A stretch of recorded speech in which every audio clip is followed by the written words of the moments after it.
아침에 나로 주의 인자한 말씀을 듣게 하소서. 성도 여러분 안녕하세요. 수요일입니다. 오늘도 하나님의 은총이 여러분들의 삶의 자리 가운데 가득한 날 되기를 간절히 소망합니다. 제가 말씀한 것봅니다. 마태복음 7장 1절부터 5절까지의 말씀을 제가 봉독해 드립니다. 비판을 받지 아니하려거든 비판하지 말라. 너희가 비판하는 그 비판으로 너희가 비판을 받을 것이요 너희가 헤아리는 그 헤아림으로 너희가 헤아림을 받을 것이니라. 어찌하여 형제의 눈 속에 있는 티는 보고 내 눈 속에 있는 들보는 깨닫지 못하느냐. 보라, 내 눈 속에 들보가 있는데 어찌하여 형제에게 말하기를 나로 내 눈 속에 있는 티를 빼거라 하겠느냐. 외식하는 자여, 먼저 내 눈 속에서 들보를 빼어라. 그 후에야 밝히 보고 형제의 눈 속에서 티끌을 빼리라. 아멘. 이 큐티를 준비하면서 제 머릿속에 떠오른 영화 한 편을 여러분들에게 소개할까 합니다. 혹시 보신 분도 계실지 모르는데 아마 이것이 2010년 후반에 한 6년인가 2017년 6년 그 정도 나온 영화가 아닌가 생각이 돼요. 내 사랑이라는 그 영화입니다. 실화를 영화로 만든 것인데 누구를 대상으로 했냐 하면 그 캐나다 대표적인 그 민속 화가인 모드 루이스를 모델로 삼아서 영화화한 겁니다. 첫 장면부터 참 좀 스산하지요. 그러면서 배경음악이라든가 그 장면, 그 상황 하나하나들이 참 우울하고 음산한 힘겨운 그러한 장면들인데 그러한 시간 영화가 쭉 진행이 되면서 나중에는 너무너무 감동적인 그러한 모습을 보게 됩니다. 이 루이스는 모드 루이스는 가족으로부터 버림받다시피 하지요. 심한 장애가 올 만큼의 류마티스 관절염을 앓고요. 극심한 가난을 겪게 됩니다.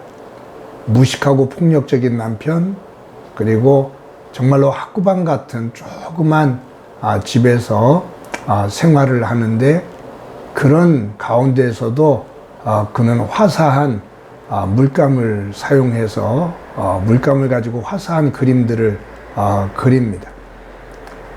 그 그림 한 점 한 점이 그냥 벽에 또 계단에 바닥에 만들어지고 그냥 조그만 천 조각에 그림을 그냥 무작정 그리는데 그것이 사람들에게 조금씩 알려지기 시작하면서 캐나다의 대표적인 민속 화가로 이름을 높이게 됩니다. 그 영화를 보다 보면 이 모드는 그 조그만 집의 창문으로 세상을 봅니다. 근데 그 창문 바깥에 펼쳐지는 세계가 아름다운 세계가 아니죠. 험악하지요. 단조롭고. 그런데 이 모드는 그 창문의 창을 통해서 보여지는 것을 보는 것이 아니라 그 창문에 앉아서 상상을 하면서 아름다운 생각을 합니다. 그러면서 거기에서 떠오르는 하나의 그 장면들을 화폭에다 담는 거예요. 그의 상상력은 멈추질 않아요. 가난하고 고통스러운 삶의 자리에서 버림받다시피 하는데도 그의 머릿속에는 그의 마음의 창 속에서 떠오르는 예쁜 그림들, 그 장면을 그림으로 그리는 거죠. 그 영화를 보고 나서 참 긴 시간 동안 지금도 제가 여러분들에게 소개를 할 만큼 저에게 오랫동안 남아있는 그러한 작품이고 그 남편과 찍은 그 마지막 그 사진, 그 장면에 화사하게 웃는 그녀의 모습은 정말로 아름다운 모습입니다. 맞습니다. 여러분, 우리는 세상을 볼 때 눈으로 보지만 눈으로 보여지는 것을 무엇을 가지고 해석을 하냐면 내 마음의 창을 가지고서 해석을 합니다.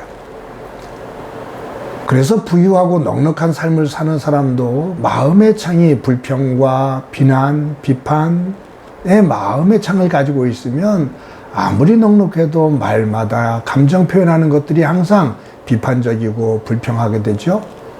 가난하고 참 어려운데도 그 마음의 창을 통해서 보는 그 세계가 격려와 감사와 기쁨이라면 그 어려움 속에서 보는 세계는 아름다운 감사의 세계가 됩니다. 오늘 예수님께서 오늘 본문에서 비판하지 마라. 비판을 받지 않으려거든 비판하지 마라. 네 눈 속에 있는, 너의 눈 속에 있는 대들보는 보지 못하고 왜 남의 눈에 있는 티만을 보느냐. 네 눈에는 대들보가 박혀 있는데 남의 눈에 있는 티를 보면서 그 티를 뽑으라고 사람에게 윽박지르고 사람을 비난하느냐.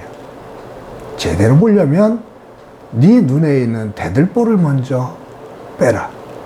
그래야 남의 눈에 있는 티를 제대로 볼 수가 있다 그 말이에요. 여러분이 이렇게 살면서 나이가 조금 들면서 어떨 때는 두려운 것이 하나 있죠.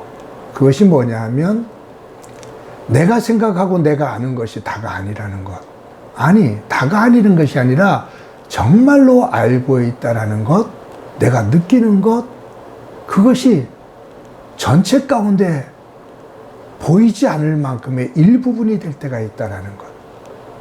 오판을 할 때가 참 많다는 겁니다. 여러분 어떨지 모르지만 저는 그렇지 않아도 덤벙대는 성격인데 책을 읽다가도 어느 글을 읽다가도 신문을 읽다가도 신문에 쓰여진 인터넷에 나오는 헤드라인 그 자막을 보면서 자막대로 보지 않고 자막을 보다가 내 생각대로 읽을 때가 있어요.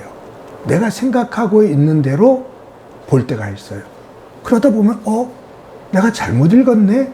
잘못 이해했네? 라고 생각하는, 알게 되는 것이 횟수가 자꾸 더 빈번해지더라고요. 아, 내가 알고 있는 세계가 내가 옳다라고 말하는 것이 굉장한 모순과 오류투성이구나 라는 것을 가면 갈수록 깨닫게 됩니다. 그런데도 순간순간 확정 지을 때가 참 많아요. 한 사람의 마음이 보이지 않는데 그 생각이 무엇인지를 잘 모르는데도 내 판단을 가지고 그냥 단정 지을 때가 참 많습니다. 왜냐하면 내 마음의 창이 그처럼 흐린 거죠. 그래서 이 말씀을 묵상하면서 무엇을 생각하게 되냐면 그 사람이 어떤가, 저 사람이 어떤가 라고 묻기보다 나는 어떤가 라는 것을 먼저 물어야겠다라는 거예요. 내 눈에 보여지는 것, 그것을 자꾸 파악하려고만 하는 것이 아니라 그것을 바라보고 있는 내 마음은 어떤 마음인가? 나는 무엇을 얻기 위해 무엇을 원하면서 그것을 바라보고 그 사람을 바라보고 있는가? 그 사람은, 그 사건은 내 마음에 따라 해석이 달라지거든요. 사랑하는 성도 여러분, 오늘도 우리가 고운 마음의 창을 가지고 세상을 보며 하나님의 사람으로 설 수 있는 저와 여러분이 되어지기를 간절히 소망합니다. 우리의 마음이 거칠어지면 세상의 모든 것들이 거칠어집니다. 내 마음에 가시가 돋아 있으면 세상의 모든 사람과 상황이 모두가 가시 돋쳐 있는 것처럼 찌르게 됩니다. 비판하지 마라. 비판을 받지 않으려면 비판하지 마라. 그것을 다시 한번 새겨보면 너의 마음을 잘 다스려라. 너의 마음을 하나님의 마음으로 잘 다스려라. 남을 헤집어 보려 가지 말고 너를 깊이 보아라. 그럴 때 하나님을 제대로 만나게 된다. 예수님의 말씀입니다. 오늘도 우리의 마음의 창을 잘 다스리며 하나님의 세계, 하나님의 느끼게 하고 깨닫게 하는 그 세계를 볼 수 있는 소중한 하루의 삶이 되어지기를 주님의 이름으로 간절히 축원합니다. 기도합니다. 하나님, 오늘도 하루를 시작하는데 또 하루를 마감하는데 우리의 마음의 창이 하나님 안에서 감사와 기쁨으로 그리고 여유로움으로 세상을 보는 눈이 될 수 있도록 은총 베풀어 주옵소서. 함께해 주시리라 믿고 예수님의 이름으로 기도드립니다. 아멘.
채찍질